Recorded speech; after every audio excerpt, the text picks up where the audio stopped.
big up, everybody? It's your girl Sofia, aka Sophie, back here on Sophia's Football Talk to talk about finally, as the Prem is about to start.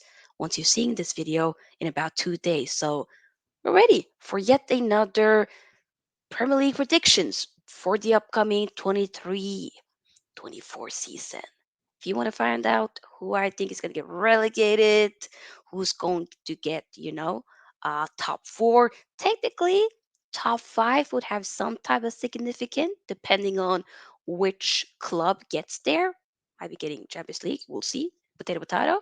And of course, it's going to be the champions and all that good jazz. So if you want to find out, make sure you keep on watching, giving this video a big thumbs up, because the more likes we get, the more we're able to push the video out there for more people to see. Also, subscribe to the channel. We are on the road to 3K subscribers. Okay? And Fantasy Premier League link is in the description box as well as the code.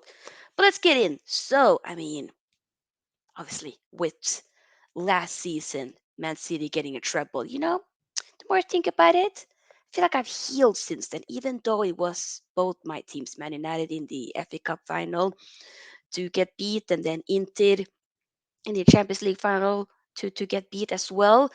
I've healed.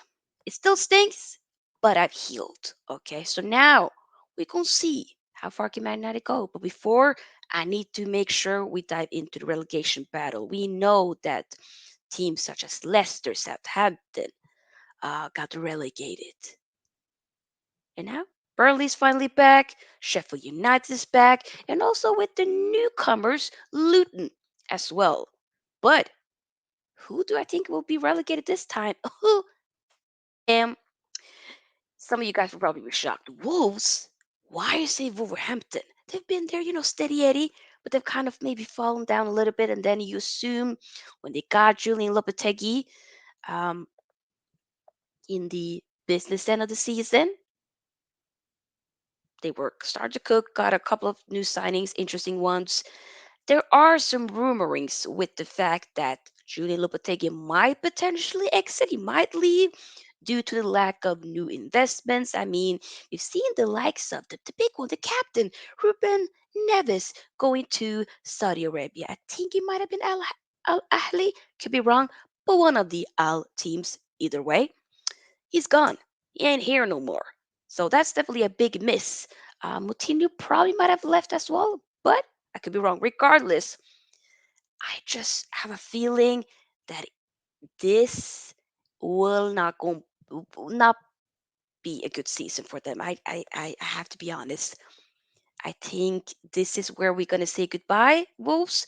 You've been there for a few seasons now. Thank you, but you gotta go. Next up, we have Sheffield United. I feel like they're going to go up and then they're going to go down. I just don't see them, even though like I haven't really been following that much along with the championship, just you see highlights here and there and whatnot, but I just have a feeling they might probably just drop right back down. The same with Luton, even though Luton they could surprise us. I was maybe thinking maybe they can, but I have a feeling they will drop down.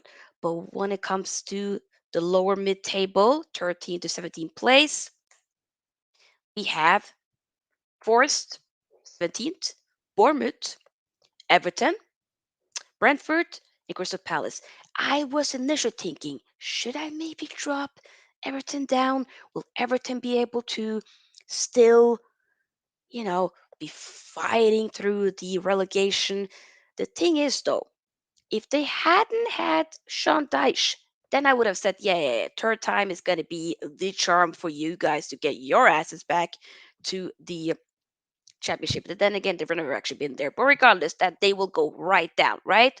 But Sean Dyche, even though, he used to be the Burnley manager, okay, they were always right around, entertaining the relegation, but they always seem to keep themselves up.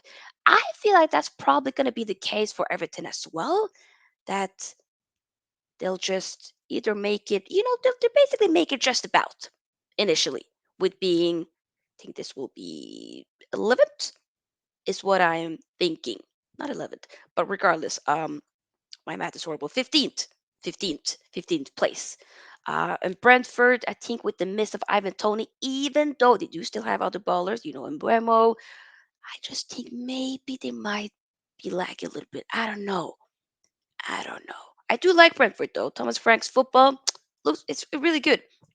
And you have Crystal Palace. I believe Uncle Roy, Grandpa Roy Hodgson is still probably managing Crystal Palace after, the shocking sacking of Patrick Vieira. But then, Grandpa Roy came back and was like, you know what? I'm gonna let you guys just play freestyle. I'm gonna let you guys play how you guys want to play. Go ahead. And here we are. But the miss of Ulisse could see to make them be right about initially where they dropped last time, potentially. But then moving on to 12 to 8, we have Fulham. Uh, they, of course, missed Mitrovic. So I think they're going to be more so at the lower end of that. They're basically going to be like mid table. So higher mid table, as you can see here, but it's going to be like the bottom section of the higher mid table. So not necessarily lower mid, but not the highs of the highs. It'll be 12th is what I'm thinking they'll probably be able to do. Um, they gotten uh, Raul Jimenez, definitely not a like for like replacement to a Mitrovic, for sure not. And I don't know if William will potentially go, even though he did just sign a new contract with Fulham. But he is kind of, twerking a little bit for Saudi club, so he might leave. But if they invest properly, you never know. They could still be able to just stay and float about. Not do as good as they did last season, but still be in amongst it all. And then West Ham. I mean, West Ham obviously they were, in a relegation battle for maybe in the majority of the season, but they still won um, a conference league, and now they're going to be in the Europa League. They've missed, of course, their star player, their captain Declan Rice, but they just signed Edson Alvarez from Ajax, who I think can definitely be a good signing. I mean, I don't know that much about him, but the moments, key areas I've seen from him, it's an interesting player. And they are in this. You might be like, Sophie, you're doing the most, but the fact that they are now, and thank you, David Moyes, thank you. Now you are a Man United legend. Now you are. The fact that he is trying to get Maguire and McTominay both snapping them up just off so we can just offload him, offload both of them. Great music to my ears. But I genuinely think that they can actually be very good for a David Moyes in West Ham. I just have a feeling. I think they would really kick on. I mean, Scott McTominay really shows up for Scotland, and we've had some moments from him throughout this, his Man United tenure since he made his debut from the academy back in 2017. Was Mourinho's Player of the Season. We've had multiple managers who always ends up, you know, using McTominay, even though, of course, at some majority of this past season with Man United hasn't fully worked out, and I think it is time for him to go. A lot of people sometimes be forgetting he's not young anymore. He looks very young, but the guy is just a year younger than me. I'm 28. Like I think he's about to be 27, if not uh, has become 27. But regardless, the guy is okay in his later stages of his 20s. Okay, we ain't getting younger anymore, people. No, we're not. But also with Maguire, okay, it didn't work out with playing the high line and stuff like that. I know I'm not a fan of Maguire, but and even though there's definitely some favoritism when it comes to him being, playing under Gareth Southgate for England, he still has showed up for the majority of the time. And if you just play him in a right system, he will work out. So I'm not going to sit here and slate him and say that he will never work out for any club. I just think the level of Man United, that's not it. You've done that. Big up to you. You were captain. I didn't agree with it, but you've done that. Okay? You can say, I was a captain for Man United. Maybe I wasn't the best captain, but I was a captain. And that's something that nobody can take away from you. But for your own career, Harry, move on to West Ham. And if they do get to buy Maguire and McTominay, I generally think that West Ham probably might do very well.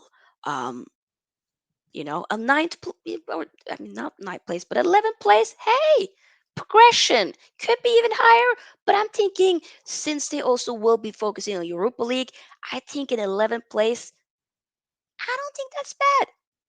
I think they can win the Europa League. I ain't gonna hold you. You never know. I mean, obviously Liverpool will be definitely probably big favorites, but then again, if Jurgen Klopp doesn't give a crap about it, then you have a David Moyes that definitely will. They reached the semifinal before. They won a Conference League after that. They can go and win another one. Either way, after that, we have another, the final newcomer from the championship. We have Burnley and Cool, pun intended, with company, okay? The former player, captain of Man City, okay? One of the, understudies to a Pep. They're going to be playing the opening game against Man City on Friday, which I probably will be doing a watch along for, so stay tuned for that. But they were leaps and bounds ahead in the championship. They only had that wrapped up way before championship even ended, right? So obviously it's a very different type of football compared to what they used to have with the Sean Dyche, way more progressive. But we need to see, will they be able to emulate that into the Prem as well? Because come on, championship and the Prem, it's quite different. But the physicality, especially, it would be very much the same. Or you have way more games, of course, in the championship. But either way, I have a feeling that Company with Burnley, he's gonna do probably very well. So I'm saying a 10th 10th place. I think or that will be ninth. I'm horrible at math. Regardless, wait, that's 12, 11, 10th. I think that can work out. I generally think this will work out for a company. So we'll see. After that, we got Newcastle. I mean, obviously Newcastle got fourth last season. They definitely did beyond expectations. And I was thinking long and hard, but because of the other teams that I have ahead of them, I just think they might drop down a little bit. I mean, it will be if they can still finish 56, which they can do, but I was just thinking, I think maybe the Champions League, the fact that that can be a bit too hard to juggle. That's why I decided to put Newcastle within ninth. But the more I look at it, more I'm thinking I could be wrong. This could be a howler for you, girl. I mean, I've had howlers last season with putting Spurs second and whatnot. So hey, it is what it is. But I really love what Newcastle has done, and I'm definitely excited to see what they can do in Champions League. But like I said, I think it will be a bit too difficult for them to juggle. But hey, I'm here for them to prove me wrong. I highly rate them, but it's just my opinion. And then when it comes to, of course, Brighton, I think, of course, they've missed some key players. If they do miss a Casado, who will probably be leaving, even they're definitely very good with still adding other players to replace them. So, they will be having, I believe, Europa League. So I'm thinking they that the fact that they have that makes it seem like, eight can probably be just about. So yeah, I just have a feeling that there are other teams that will do more. But who's gonna then get the Conference League spot?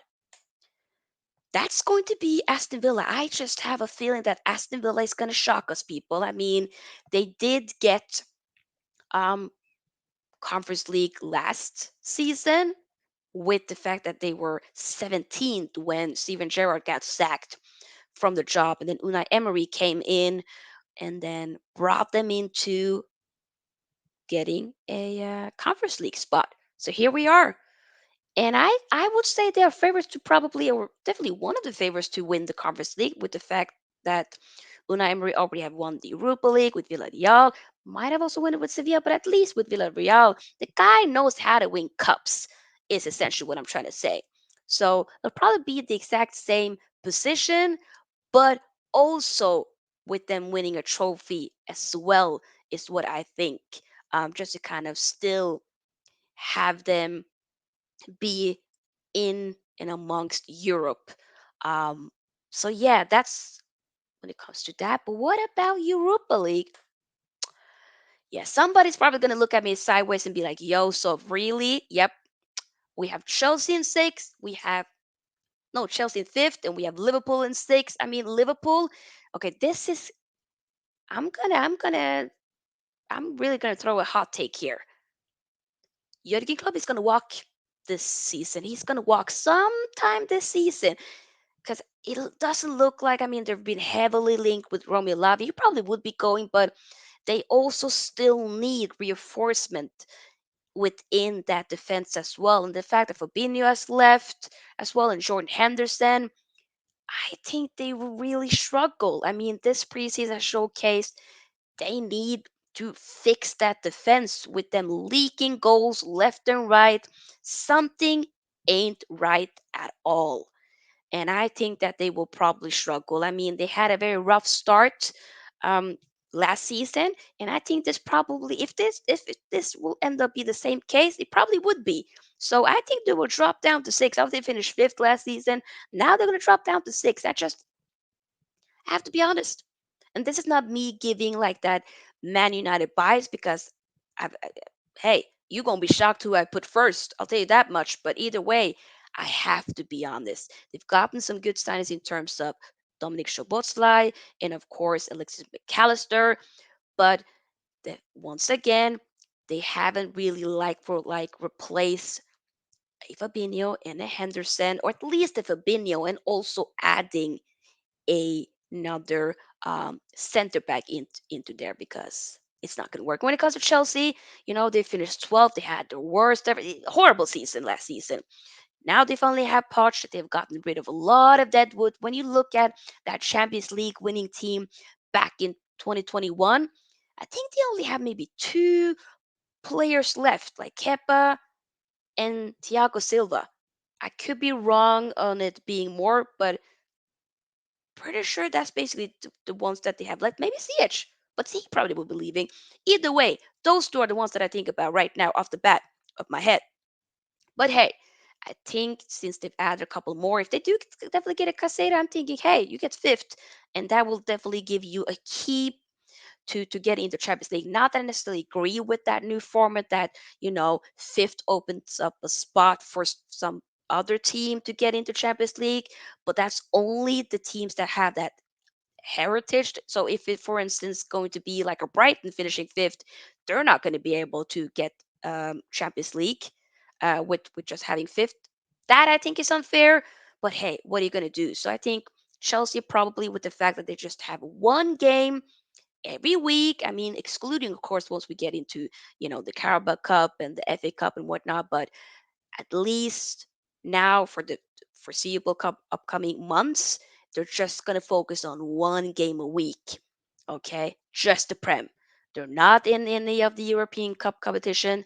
They're just in the Prem. So I do think that that will definitely help them out 100%.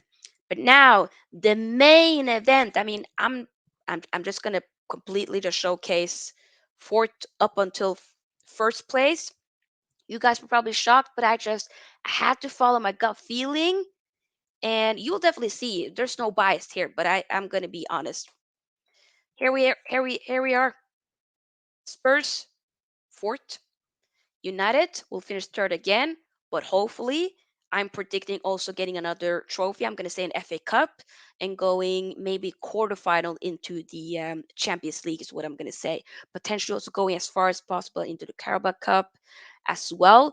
But this is what I'm going to say. But also the main objective is for me, at least when it comes to Man United, is getting is working on the point, scoring more goals, getting, maybe having that gap between first and second be way smaller, and also the away record being better. So if we can make sure that we get that over the line, I'm content, especially with the players that we've added, and we're also looking to offload, of course, and we still will be looking to add in Amrabat.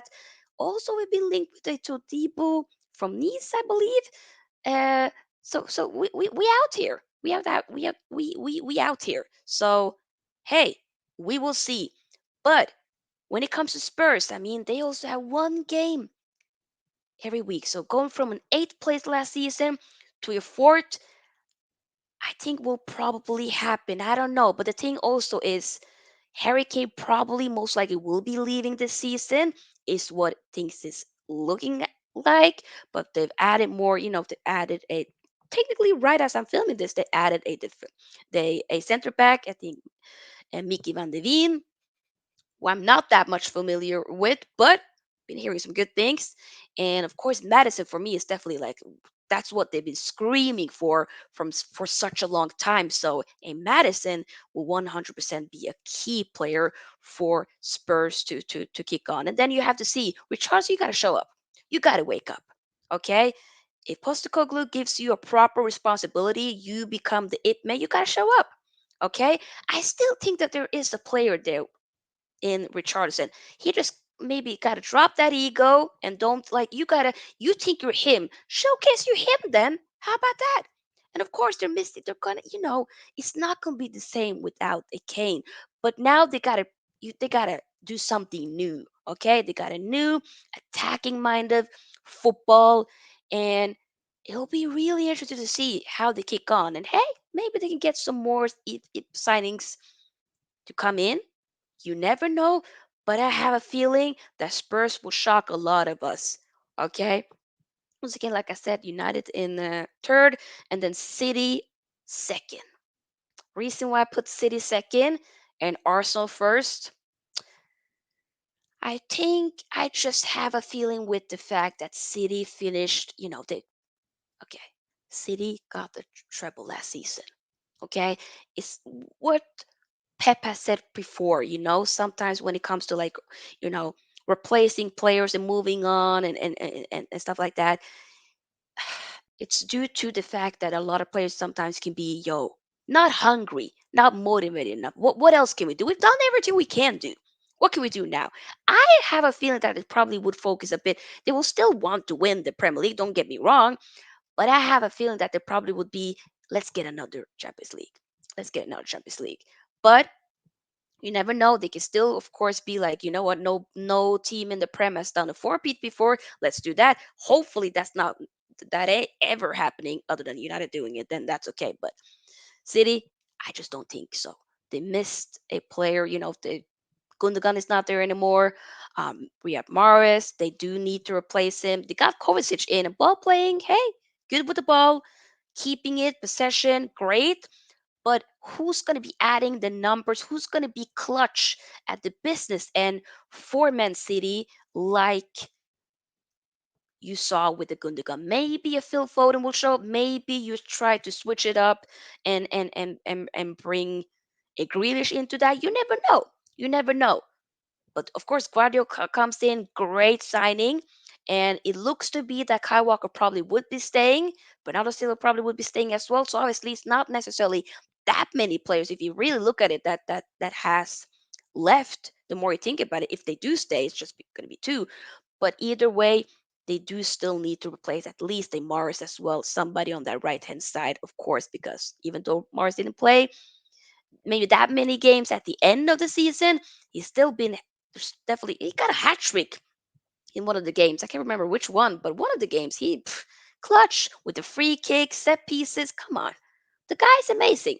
So you do need to have somebody else, whether that be a Olise from Crystal Palace. I don't know. Then again, looks like he might not be back until October, so we'll see with that. Um, Heard some link with Matoma. I do really rate him, but I don't know. He's more on the left. We'll see. Either way, I just think that Man City will get second. But hey, I'm not writing them off at all because they always do start off pretty rocky at the beginning and then they end up turning around and winning. But I feel like Arsenal, seeing that they were very close to the finish line last season, they've added some more depth into this team. Of course, they've lost, Granit Xhaka, but hey, and I love Granit Xhaka, by the way. Hey, either way, I just have a feeling I think Arsenal might do it. I really like Julian Timber. I think Declan Rice is an incredible signing. The only one that I'm a bit sus of is Havertz. But hey, what if that ends up being a master signing and that really works? Like you never know.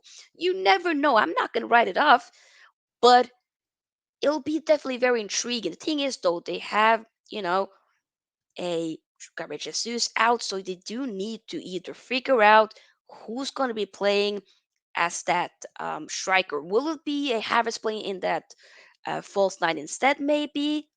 If so, brother got to put on proper shooting boots because he gets into very good chances, but he doesn't finish his dinner. So that's what he got to work on. And of course, you also do need some cover for a Bukayo Saka because this kid is at some point going to get burnt out. You saw him at the business end of the season. He was tired. He was tired. He can't keep playing every single game.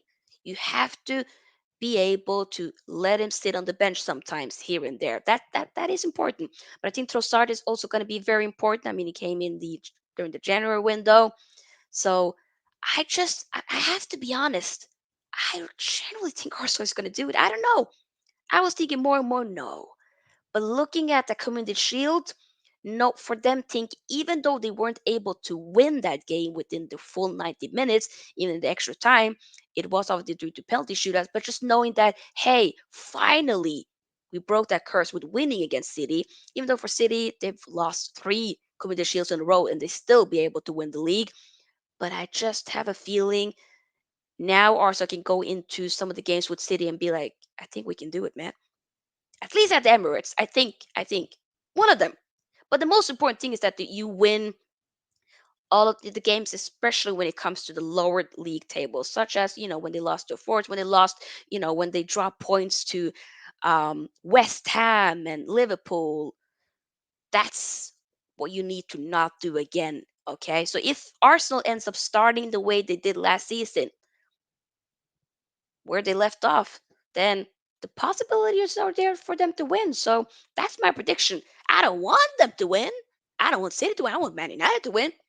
But what are we gonna do? Am I gonna sit and lie to y'all? No, I'm not. So that's basically my predictions for the upcoming season. When it comes to who's gonna win, maybe the Golden Boot, it's gonna be Haaland. Why do I say Haaland? Haaland. It's gonna be Haaland. Erling Braut Haaland's gonna win it. Golden Glove. You know what? Oh, Nana, look what you done started. Oh, Nana. I'm just gonna say, oh, Nana. Why not? Why not? Why not? That's gonna be that. So yeah, I want to hear your predictions as well in the description box. Make sure you give this video here a big thumbs up, and of course, also subscribe to the channel if you haven't already. And I'll see you guys in the next video, which will be soon. Peace out. Sophie's out. Bye bye.